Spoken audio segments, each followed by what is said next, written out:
문재인 대통령이 어젯밤에 미국과 독일, 러시아 정상들과 잇따라 전화통화를 가졌습니다. 북한의 유차 핵실험 이후 국제사회와의 강력한 공조 방안을 논의했는데요. 특히 트럼프 미국 대통령과 한국의 미사일 탄도종량 제한을 해제하기로 합의했습니다. 취재기자 연결합니다. 신호 기자. 네, 신호입니다. 자, 6차 핵실험 이후에 첫 번째 통화라서 관심이 쏠렸는데요.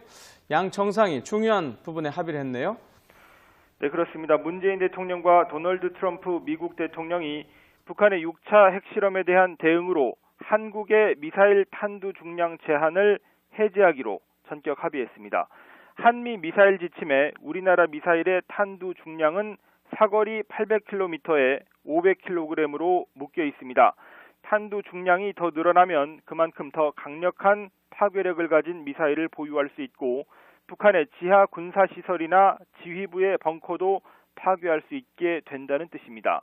문 대통령과 트럼프 대통령은 어젯밤 10시 45분부터 40분 동안 가진 전화통화에서 이 같은 내용에 합의했습니다. 문 대통령은 또 북한의 거듭되는 핵과 미사일 도발에 대응하기 위해 주한미군의 사드 임시 배치를 최대한 신속하게 완료할 것이라고 밝혔습니다.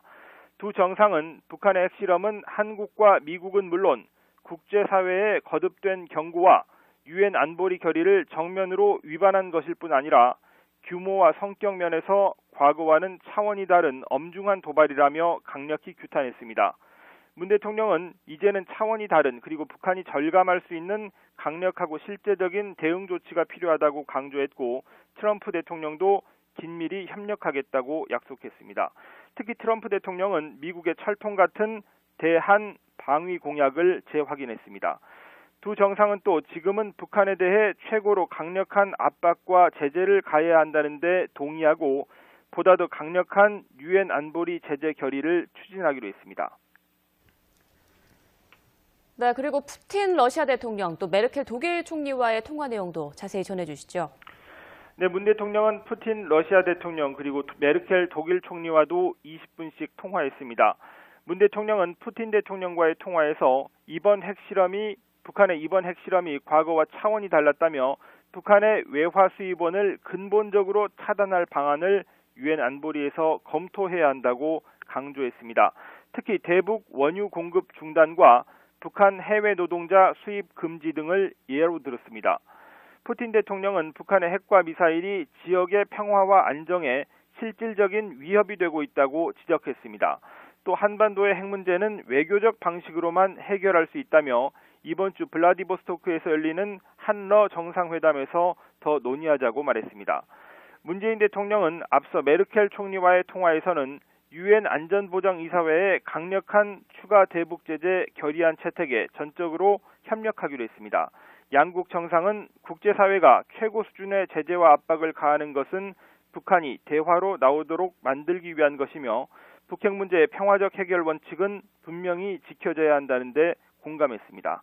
지금까지 청와대 춘추관에서 어젯밤에 미국과 독일, 러시아 정상들과 잇따라서 전화 통화를 했습니다. 북한의 6차 핵실험 이후 국제사회와의 강력한 공조 방안을 논의했는데요. 이번엔 청와대 연결하겠습니다. 신호 기자.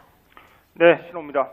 자, 우리 입장에서는 가장 큰 관심은 역시 트럼프 미국 대통령과의 통화 내용인데 그 부분은 아직까지 공식 발표가 안 된 것 같고요. 자, 네, 우선 가장 먼저 메르켈 독일 총리와의 통화 내용부터 정리를 해주시죠.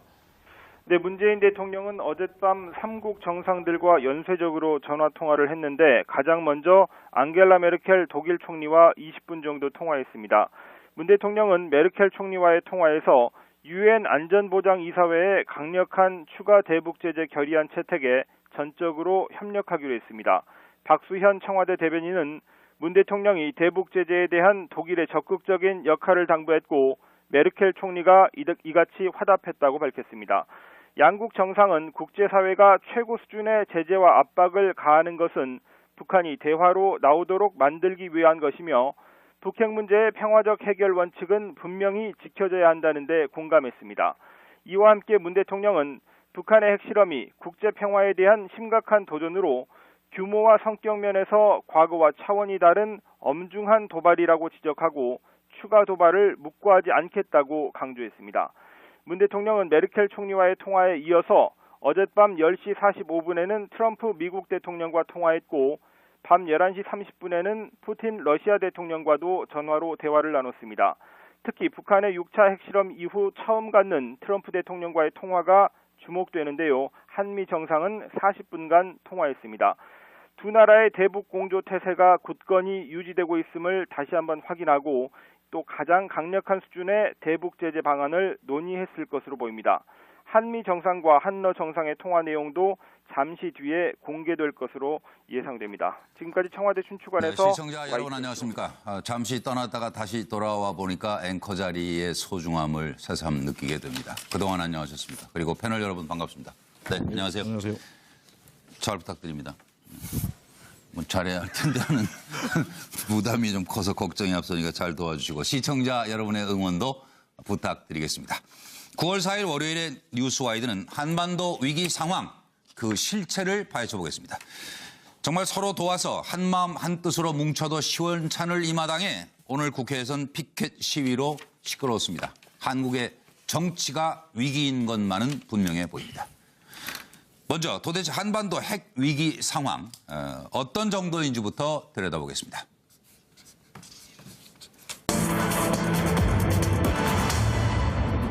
막 가는 김정은, 위기의 한반도, 한국과 미국과 중국의 다음 카드는 과연 무엇일까요?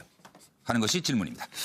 자, 김정은의 무모함, 일촉즉발 치닫고 있는 한반도 정세를 살펴보면은 김정은은 지금 핵무기를 마음 먹은 대로 꽝꽝 생산이 가능하다고 선포한 상태입니다. 중국은 핵실험 보도를 통제하고 있습니다. 미국은 봤지 말이 안 통하는 애라니까. 그리고 두고 보자고 하고 있는데 과연 어떻게 될까요? 한국은 아직은 레드라인이 아니라고 하는 판단입니다. 문재인 대통령 최고 수준 응징을 강구할 것이다. 방법은 무엇일까요? 그리고 갈 때까지 가는 북한, 한국, 미국, 중국은 무슨 생각을 하고 있을까요? 들어보시죠. 조선민주주의인민공화국 핵무기연구소 상명 대륙간 탄도로켓 장착용 수소탄 시험에서 완전 성공.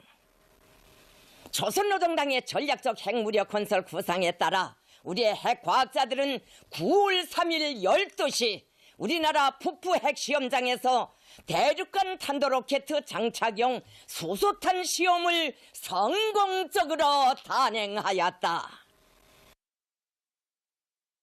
이번 도발은 유엔 안보리 결의들의 명백한 위반일 뿐만 아니라 국제 평화와 안전에 대한 매우 심각한 도전으로서 강력히 추탄합니다. 참으로 실망스럽고 분노하지 않을 수 없습니다. 정부는 이번 북한의 도발에 대해 국제사회와 힘을 모아 강력한 응징 방안을 강구할 것이며 북한으로 하여금 핵과 미사일을 포기하지 않을 수 없도록 해나갈 것입니다. 북한의 도발을 결코 묵과하지 않을 것입니다. 또한 한미 동맹 관계를 기반으로 확고한 안보 태세를 갖추어 북한의 추가적인 도발을 억제하고 한반도에서의 항구적인 평화체제 구축을 위한 노력을 일관되게 추진해 나갈 것입니다. 국민들께서도 이런 정부의 강력한 의지와 노력을 믿고 단합하여 주실 것을 당부드립니다. 이상입니다. Mr. President, will you attack North Korea?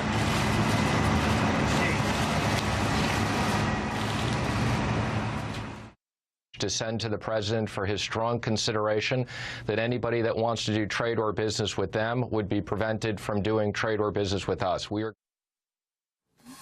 많은 분들이 아마 궁금하실 거예요. 도대체 상황이 어떻게 돌아가고 있는 건지. 똑소리 나는 북핵 해법에 대해 얘기하실 수 있으면 하시고 아니면 뭐 계속 하루 종일 들어봐도 그나물의 그 밥이라 얘기가 돌기만 하고. 확실한 분. 예. 황 소장님. 어우. 문 대통령이 묵과하지 않겠다 그랬는데 네. 지금 한미일 당사자 중에서 유일하게 독자적 경제 제재를 하지 않은 나라가 한국밖에 없어요. 그래서 묵과하지 않을 수단이 뭐가 있는가 묻고 싶고요. 네. 이제사 사드 임시 배치하신다는데 그것도 해봐야 아는 거죠. 7월 29일 날 새벽에 사드 임시 배치를 했습니다.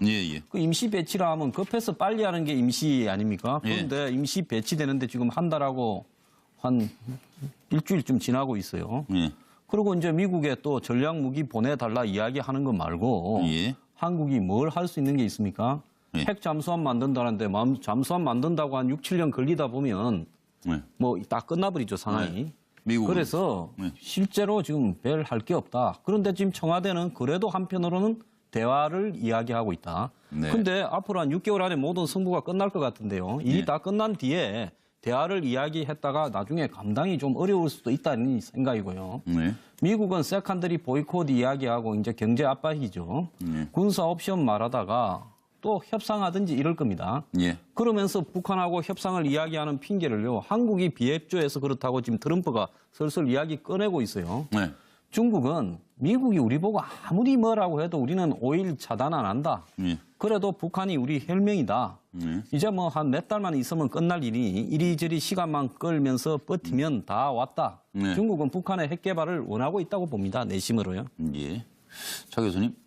예, 뭐 저는 이렇게 봅니다. 그러니까 지금 문재인 대통령 입장에서 우리나라 정부 입장에서는 일단 선제 타격 빼고는 전부 다 모든 카드를 지금 다 머릿속에 구상하고 있는 것이 아닌가 하는 생각입니다. 뭐 네. 앞서 우리 한 소장께서 말씀하셨지만 어쨌든 간에 오늘 지금 국방부에서 이 사드 배치와 관련된 이 환경 영향 평가는 끝났다. 그래서 지금 사드를 어쨌든 조속 배치를 할 것 같고요. 그리고 또 지금 이 미국의 전략 자산 무기를 정례적으로 한반도에 지금 배치하는 등 아마 사실상 우리가 지금 핵무기를 간접적으로 보유하는 그런 상황까지 지금 이 모든 이 강경한 수단은 다 지금 하고 있는 것 같습니다. 예. 그럼에도 불구하고 막판에 지금 북한하고 대화의 이 여지는 열어둬야 됐다는 생각은 아직도 갖고 있는 것 같고요. 예. 일단 그리고 미국 같은 경우는 군사 옵션을 불사하겠다는 의지는 아마 더 지금 끌어오르고 있는 것 같습니다. 예. 오늘 지금 트럼프 대통령도 지금 화면에 오고 있습니다만은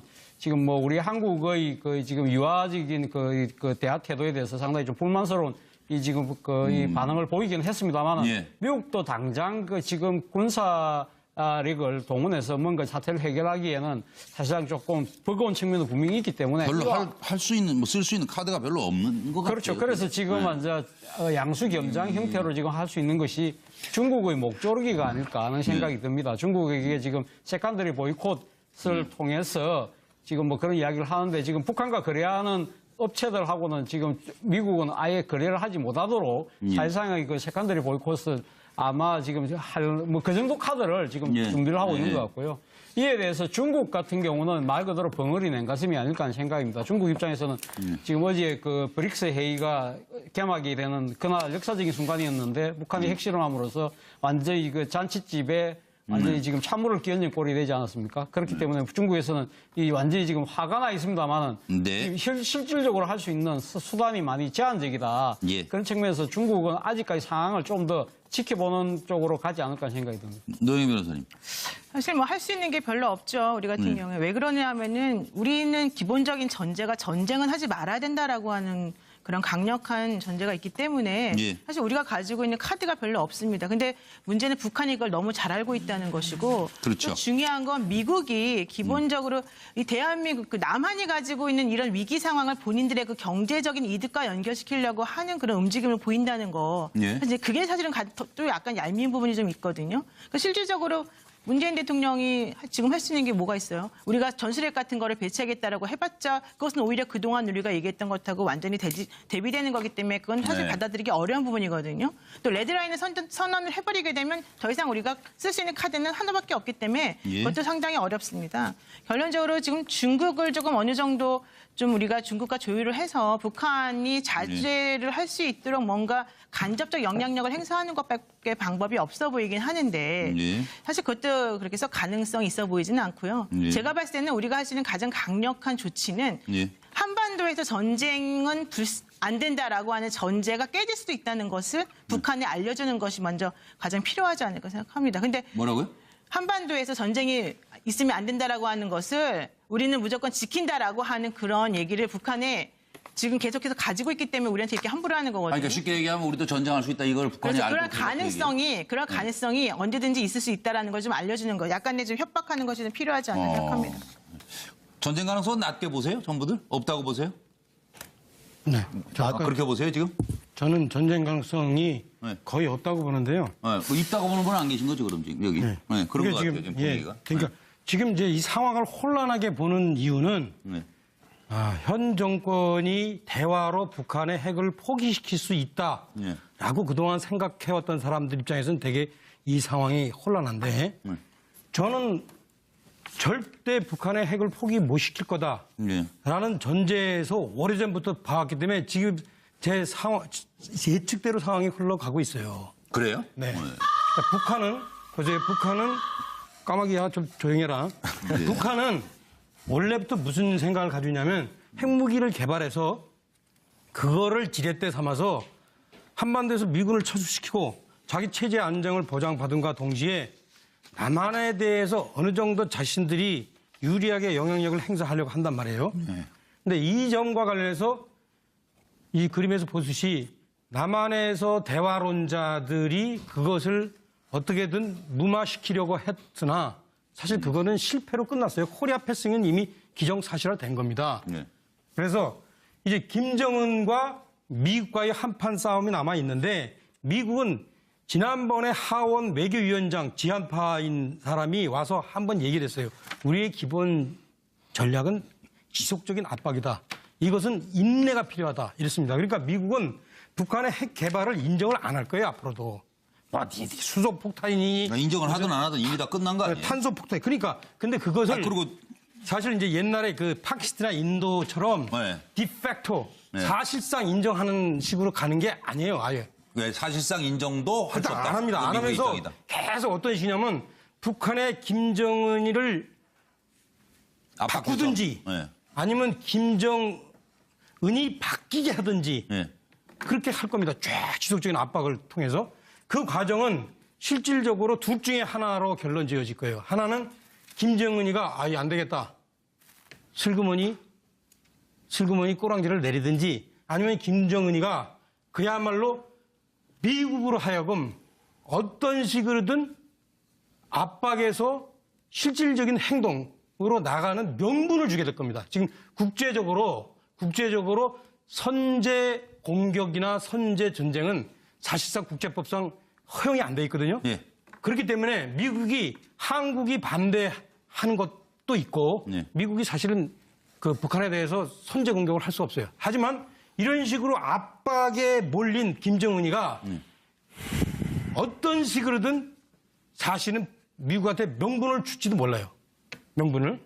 그런 경우가 있던 전쟁의 가능성이 있는데. 아니, 그동안에 다 예측하신 대로 됐다면서요. 그러니까 다음에 어떻게 할 거냐고. 그러니까 확실하게 제가 볼 때는 쉽게 얘기하세요. 그냥. 그러니까 제가 볼 때는 김정은이가 절대 미국의 코트를 못 건드릴 거다.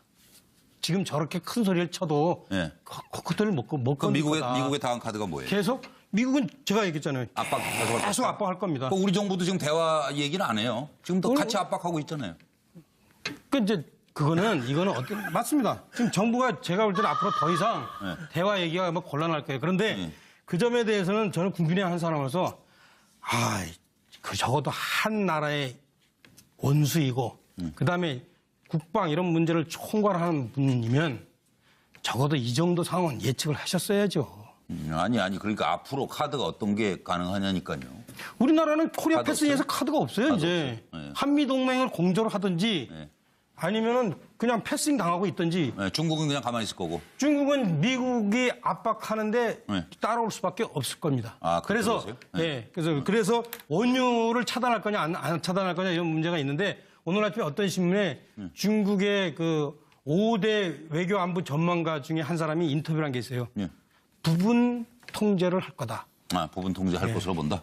다른 분 의견은 또 어떠세요? 저는 기본적으로 이제 문재인 정부가 사실은 지금 뾰족할 수가 없는 아주 좀 그 골치 아픈 상황에 빠진 겁니다. 딜레마에 빠진 거죠. 지금 이제 이 김정은 정권 같은 경우는 사실 일관되게 핵무장이라고 하는 일관된 원칙을 가지고 지금 끌고 온 거지 않습니까? 자기 아버지 때 김정일 정권 전체 기간에 있었던 것보다 집권 4년 동안 핵실험을 더 많이 했어요. 일관된 어떤 핵무장에 대한 기본 원칙을 지금 관철시키고 있다. 그런 의미에서 문재인 정부는 이미 레드라인 넘지 마라. 이렇게 얘기했지만 사실상 레드라인을 넘었다라는 게 전문가들의 평이거든요. 자, 그러면 그 상황에서 우리 정부가 취할 수 있는 방법이 뭐냐? 그동안 대화와 제재라고 하는 병행, 대화 제재 병행이라고 하는 다소 좀 관성적인 어떤 대응이었단 말이에요. 예. 자, 이제는 한반도 상황이 근본적으로 레드라인을 북한이 넘은 상황에서는 모든 옵션을 검토할 때가 됐다. 이 모든 옵션이라고 하는 것은 군사적 옵션을 집착하는 것도 아니고 또 제재 만능주의에 빠지는 것도 답이 아닙니다. 또 그렇다고 해서 가능치도 않은 협상에만 도전할 수 없어요. 자, 다소 좀 추상적입니다만 이제는 기존에 해왔던 그런 방식에서 좀 새로운 북핵 해법을 지금 만들어내야 될 때가 된 거다. 그 정도는 다 알겠는데 뭐 어떤 카드가 있을까? 저는 이제 그게 지금 당장 이 대화라고 하는 대화 국면은 사실상 수면 아래로 내려가는 거죠. 그렇죠. 지금 뭐 기본적으로 추가 제재를 또 끌어내는데 역할을 하는 것이고 그러면서도 한반도의 전쟁이라고 하는 것은 절대적으로 있어서는 안 된다는 대원칙 하에서 모든 옵션을 열어놓고 북한을 압박해 들어가는 방법밖에 없을 것이다. 이런 생각이 들고요. 미국 입장에서는 당분간 북미 간 강대강 국면을 아마 끌어낼 겁니다. 자, 일이 날 것처럼 그리고 국제사회의 추가 공조를 주도하게 될 겁니다. 그러나 그 제재 자체는 그다지 효과적이지 않을 겁니다. 북한은 그 상황을 다 염두에 두고 있는 상황인 것 같고요. 중국의 대부분 뭐 중유 공급 같은 경우도 이미 북한 같은 경우에는 중국 이 중유가 공급이 차단됐을 때 이미 러시아의 채널들을 다 확보해 놓은 상태란 말이에요. 자, 그런 상황에서 중국은 또한 현상 유지입니다. 국제사회 추가 제재에는 동참하겠지만 그 효과가 제한될 것으로 보고 있고 또 근본적인 한반도 지형의 변화를 원치 않고 있기 때문에 시간을 좀 기다리면서 궁극적으로는 북미 간 강대강 국면에서 이 군사적 대치로는 어려울 것이라고 보고 대화 국면으로 넘어가는 타이밍까지 중국은 다소 기다릴 수밖에 없는 그런 상황이 될 것으로 보입니다. 계속 기다리고 이러는 와중에 양 박사 보시기에 어때요? 그럼 미사일 또 쏘겠네요, 그럼? 뭐 9월 9일 날을 그 많은 전문가들이 또 한 번의 그 도발을 이제 예측을 한다고 했는데 어쨌든 뭐 여러 가지 그 고민들이 많겠죠. 그리고 그 대한민국 같은 경우 쓸 수 있는 게 중국에게 매달리는 수밖에 없는 거거든요. 지금 가장 핵심은 이제 원유 수출 금지 또는 뭐 그 북중 간의 송유관 폐쇄 이제 요 이야기가 그 일반적으로 나올 수밖에 없는데 8월 6일 날 유엔 안보리에서 이제 대북 제재 결의안을 발표했었을 때 그 원유 공급 금지와 관련해 가지고 문재인 대통령이 한마디 합니다. 원유 공급 금지가 그 빠진 것에 대해서 유감을 표현한다 이제 이렇게 했는데 문재인 대통령 입장에서는 대북 제재의 그 다른 차원의 대북 제재라 한들 군사적 옵션을 건들지 않으면 원유 공급 금지 이 문제를 가장 크게 가지고 갈 것이고요. 그다음에 이제 트럼프 같은 경우에는 원유 또한 똑같습니다. 뭐 세컨더리 보이콧 이야기하지만 현실적으로 세컨더리 보이콧 자체가 어렵기 때문에 중국을 압박하면서 그 송유관 그 폐쇄 또는 원유 그 공급 금지안을 던질 것이고 그럼 중국 같은 경우에는 현재 상황에 있어서 저 부분들을 받을 수 없는 거거든요. 중국 입장에서는 대한민국을 바라보는 시각이 북한의 핵 개발과 핵 보유국이 되는 것보다 남한의 사드 배치하는 걸 더 불쾌하게 생각하고 불편하게 생각한다라는 거죠. 그런 측면에서 본다라면 중국 같은 경우에는 이 두 손에 떡 들은 놀부의 그 심정이고, 근데 이제 트럼프 같은 경우에는 어쨌든 단기적인 성과를 내야 되는 트럼프, 국내 정치 기반이 러시아 그 문제로 인해 가지고 계속 흔들리고 있는 상황에서.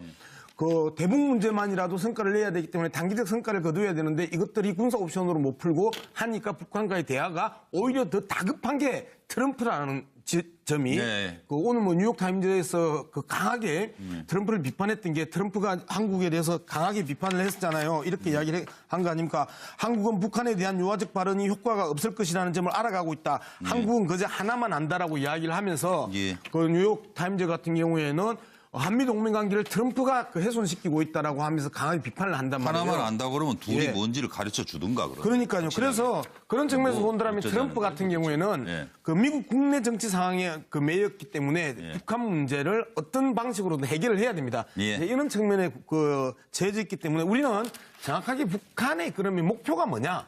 딱 두 가지거든요. 핵 보유국으로서의 지위를 인정받음으로 해가지고 북미 평화협정을 체결하고 북미 평화협정 속에 있어서 경제적, 군사적, 외교적 그 이 호혜 와 특혜들을 요구하는 요 부분이 북한의 기본적인 노림수라고 한다면 이 흐름 속에서 중국과 미국이 움직이고 있는 것이고 대한민국 입장에서는 그렇기 때문에 전쟁이 아니고 평화적 그 외교적 해결을 야기할 수밖에 없는 거다. 20분 갔어요 벌써. 그런데 저는 짧게 했는데요. 아 근데 하여튼 안개 속에 아직. 차명진 의원이 좀 길게 했잖아요. 또 한대잖아요. 아, 또 한대요? 또 한 대. 사실이 좀 틀린 게 있어가지고. 뭐가요? 한국이 하나만 안다라고 지금 한국신문에서 트럼프 대통령 얘기 트위터를 번역을 했는데 그 번역이 잘못됐어요. 네. 북한이 하나만 안다. 그거를 잘못 번역한 겁니다. 아니, 중요한 사실인데 확실한 거죠? 예, 그렇습니다. 걔들은 뭐 싸움하는 것만 안다. 이런 식으로. 북한은 하나밖에 모른다. 그런 뜻이네요. 그런 거를 잘못 번역한 거고요. 그다음에 또 하나는 자꾸 사회자께서는 그 전쟁이 일어나느냐 안 나느냐 이렇게 얘기하시는데 질문을 이렇게 해야 돼요. 북한이 전쟁을 과연 감수할 만큼 도발을 할 수 있겠냐 없겠냐. 김정은이 미친 이거 복잡해요, 더. 미친놈이 아니기 때문에 김정은이 전쟁을 일으킬 만큼 도발을 하겠느냐. 그게 무슨 소리예요? 그러니까 미국이 김정은이 전쟁을 일으키고 감당할 만하냐? 그렇죠. 그렇지 못하다 그 얘기 아니에요? 그렇죠. 전쟁 못 일으킨다? 그렇죠. 미국이 먼저 전쟁을 도발하거나 유발하지는 절대 않습니다. 그러니까 북한이 그 명분을 만들어주느냐 안 하느냐 이렇게 생각을 해보세요. 그러면 절대 김정은이 그거 못 일으킵니다. 그거 너무 그거 걱정 사서 하실 필요 없어요. 제가 보니까 진보 보수를 막론하고 전부 다 그거 전쟁 걱정하는데 그런 경우는 있을 수가 없습니다. 세계 전쟁 사상 그렇게 한 미치광이에서 그렇게 그냥 막 우발적으로 전쟁이 일어나는 경우는 없습니다. 차명진 전 의원님 이제 사회자 진행해도 되겠습니까? 네, 오랜만에 나오시는데 미안합니다. 강조했습니다. 문 대통령은 메르켈 총리와의 통화에 이어서 어젯밤 10시 45분에는 트럼프 미국 대통령과 통화했고 밤 11시 30분에는 푸틴 러시아 대통령과도 전화로 대화를 나눴습니다. 특히 북한의 6차 핵실험 이후 처음 갖는 트럼프 대통령과의 통화가 주목되는데요. 한미 정상은 40분간 통화했습니다. 두 나라의 대북 공조 태세가 굳건히 유지되고 있음을 다시 한번 확인하고 또 가장 강력한 수준의 대북 제재 방안을 논의했을 것으로 보입니다. 한미 정상과 한러 정상의 통화 내용도 잠시 뒤에 공개될 것으로 예상됩니다. 지금까지 청와대 춘추관에서 시청자 여러분 안녕하십니까. 잠시 떠났다가 다시 돌아와 보니까 앵커 자리의 소중함을 새삼 느끼게 됩니다. 그동안 안녕하셨습니까. 그리고 패널 여러분 반갑습니다. 네, 안녕하세요. 안녕하세요. 잘 부탁드립니다. 뭐 잘해야 할 텐데 하는 부담이 좀 커서 걱정이 앞서니까 잘 도와주시고 시청자 여러분의 응원도 부탁드리겠습니다. 9월 4일 월요일에 뉴스와이드는 한반도 위기 상황 그 실체를 파헤쳐 보겠습니다. 정말 서로 도와서 한마음 한뜻으로 뭉쳐도 시원찮을 이 마당에 오늘 국회에선 피켓 시위로 시끄러웠습니다. 한국의 정치가 위기인 것만은 분명해 보입니다. 먼저 도대체 한반도 핵 위기 상황 어떤 정도인지부터 들여다보겠습니다.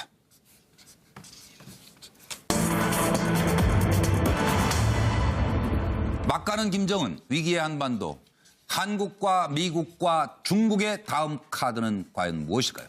비탄했습니다. 문 대통령은 이제는 차원이 다른 그리고 북한이 절감할 수 있는 강력하고 실제적인 대응 조치가 필요하다고 강조했고 트럼프 대통령도 긴밀히 협력하겠다고 약속했습니다. 특히 트럼프 대통령은 미국의 철통 같은 대한 방위 공약을 재확인했습니다.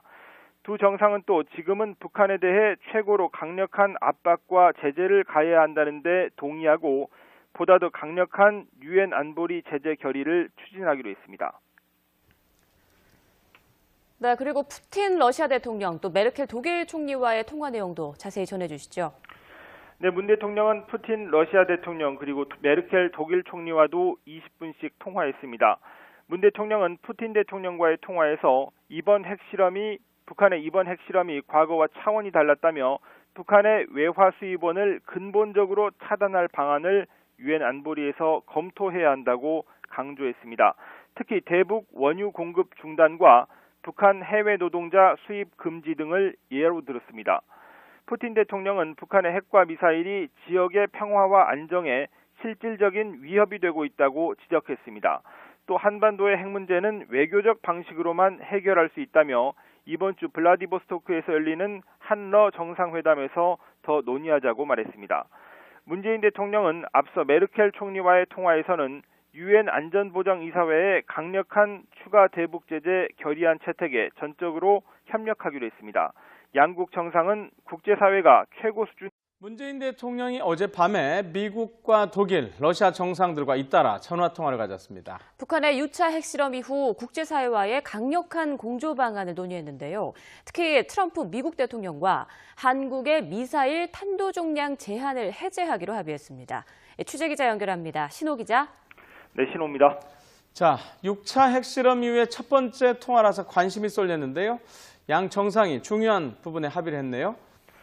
네, 그렇습니다. 문재인 대통령과 도널드 트럼프 미국 대통령이 북한의 6차 핵실험에 대한 대응으로 한국의 미사일 탄두 중량 제한을 해제하기로 전격 합의했습니다. 한미 미사일 지침에 우리나라 미사일의 탄두 중량은 사거리 800km에 500kg으로 묶여 있습니다. 탄두 중량이 더 늘어나면 그만큼 더 강력한 파괴력을 가진 미사일을 보유할 수 있고 북한의 지하 군사시설이나 지휘부의 벙커도 파괴할 수 있게 된다는 뜻입니다. 문 대통령과 트럼프 대통령은 어젯밤 10시 45분부터 40분 동안 가진 전화통화에서 이 같은 내용에 합의했습니다. 문 대통령은 또 북한의 거듭되는 핵과 미사일 도발에 대응하기 위해 주한미군의 사드 임시 배치를 최대한 신속하게 완료할 것이라고 밝혔습니다. 두 정상은 북한의 핵실험은 한국과 미국은 물론 국제사회의 거듭된 경고와 유엔 안보리 결의를 정면으로 위반한 것일 뿐 아니라 규모와 성격 면에서 과거와는 차원이 다른 엄중한 도발이라며 강력히 하는 것이 질문입니다. 자, 김정은의 무모함, 일촉즉발 치닫고 있는 한반도 정세를 살펴보면은 김정은은 지금 핵무기를 마음 먹은 대로 꽝꽝 생산이 가능하다고 선포한 상태입니다. 중국은 핵실험 보도를 통제하고 있습니다. 미국은 봤지 말이 안 통하는 애라니까. 그리고 두고 보자고 하고 있는데 과연 어떻게 될까요? 한국은 아직은 레드라인이 아니라고 하는 판단입니다. 문재인 대통령 최고 수준 응징을 강구할 것이다. 방법은 무엇일까요? 그리고 갈 때까지 가는 북한, 한국, 미국, 중국은 무슨 생각을 하고 있을까요? 들어보시죠. 조선민주주의인민공화국 핵무기연구소 성명. 대륙간 탄도로켓 장착용 수소탄 시험에서 완전 성공. 조선노동당의 전략적 핵무력 건설 구상에 따라 우리의 핵과학자들은 9월 3일 12시 우리나라 북부 핵시험장에서 대륙간 탄도로켓 장착용 수소탄 시험을 성공적으로 단행하였다. 이번 도발은 유엔 안보리 결의들의 명백한 위반일 뿐만 아니라 국제 평화와 안전에 대한 매우 심각한 도전으로서 강력히 규탄합니다. 참으로 실망스럽고 분노하지 않을 수 없습니다. 정부는 이번 북한의 도발에 대해 국제사회와 힘내 제재와 압박을 가하는 것은 북한이 대화로 나오도록 만들기 위한 것이며 북핵 문제의 평화적 해결 원칙은 분명히 지켜져야 한다는데 공감했습니다. 지금까지 청와대 춘추관에서 어젯밤에 YTN 미국과 신호입니다. 독일, 러시아 정상들과 잇따라서 전화 통화를 했습니다. 북한의 6차 핵실험 이후 국제사회와의 강력한 공조 방안을 논의했는데요. 이번엔 청와대 연결하겠습니다. 신호 기자. 네, 신호입니다. 자, 우리 입장에서는 가장 큰 관심은 역시 트럼프 미국 대통령과의 통화 내용인데 그 부분은 아직까지 공식 발표가 안 된 것 같고요. 자, 네, 우선 가장 먼저 메르켈 독일 총리와의 통화 내용부터 정리를 해주시죠. 네, 문재인 대통령은 어젯밤 3국 정상들과 연쇄적으로 전화 통화를 했는데 가장 먼저 앙겔라 메르켈 독일 총리와 20분 정도 통화했습니다. 문 대통령은 메르켈 총리와의 통화에서 유엔 안전보장이사회의 강력한 추가 대북 제재 결의안 채택에 전적으로 협력하기로 했습니다. 박수현 청와대 대변인은 문 대통령이 대북 제재에 대한 독일의 적극적인 역할을 당부했고 메르켈 총리가 이같이 화답했다고 밝혔습니다. 양국 정상은 국제사회가 최고 수준의 제재와 압박을 가하는 것은 북한이 대화로 나오도록 만들기 위한 것이며 북핵 문제의 평화적 해결 원칙은 분명히 지켜져야 한다는 데 공감했습니다. 이와 함께 문 대통령은 북한의 핵실험이 국제 평화에 대한 심각한 도전으로 규모와 성격 면에서 과거와 차원이 다른 엄중한 도발이라고 지적하고 추가 도발을 묵과하지 않겠다고 강조했습니다.